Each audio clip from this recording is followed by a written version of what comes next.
Rudenīgās saules pielietajā Priežu silā ik uz soļu vēl pavīt pa sārtai brūklinītei, starp sūnām galviņas izbāzušas arī sēnes. Taču rudens nav tikai ražas vākšanas laiks. Pašreiz ir īstais brīdis, lai parūpētos par putnu labsajūtu nākamajā gadā. Netālu no Enguras mežā uz dabas zinību stundu ieradušies 4. klases skolēni, kuri kopā ar speciālistiem apgūst, kā pareizi iztīrīt putnu būrīšus.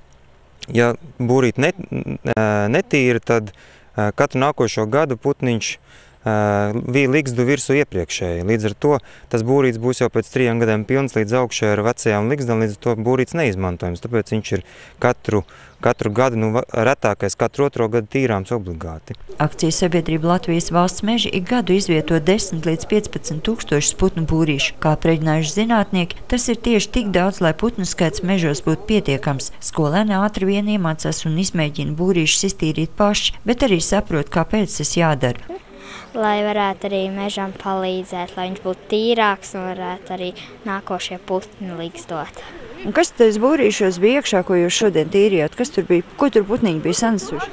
Tur daži bija tukši, bet daži bija siksbērni tur pabijuši, un dažos jau bija ligzda, un vienā bija ola vēl iekšā. Putnu ligzdošana ir arī viens no veidiem, kā ierobežot skujgrauzēju kaitēkļu savairošanos.